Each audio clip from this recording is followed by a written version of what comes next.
రారా పావలా, నీతో పెద్ద తలకాయ నొప్పి అయిపోయింది మాకు.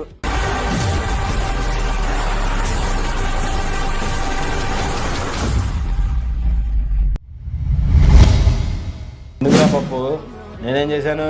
ఏం చేసావా? నీకు ఇచ్చిందే బోర్డు 24 సీట్లు, అవి కూడా తేల్చలేకపోతున్నావు నువ్వు.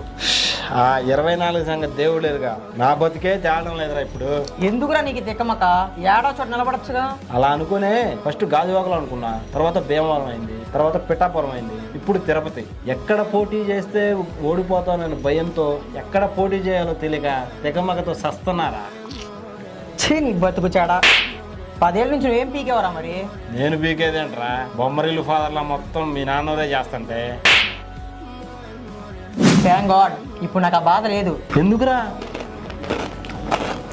ఫోకస్ నీపై పెట్టి మంగళగిరిని నాకు వదిలేశాడు మా నాన్నవారు. ఊరే ఊరే, నాకు అలాంటి ఉంటే ఒకటి అప్పచెప్పించరా. వద్దురా బాబు, నీకు ఇలా ఇస్తే చేతికి మిగిలేది చెప్పే ఇంకా. అదైనా పర్వాలేదురా, ఏ కన్ఫ్యూజన్ లేకుండా చెప్పబెట్టి ప్యాకేజ్ అని అడుక్కుంటా.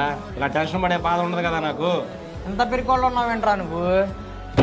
ఇది పిరికితనం కాదు, జగన్ అంటే భయం రా. సర్లే, బయట కుక్క ఉంటుంది, దానికేసి వెళ్ళు. కుక్క పేరు చెప్పి నాకేసావు కదరా. రెండుడికి పెద్ద ఆడే ఏముంది? సర్లే,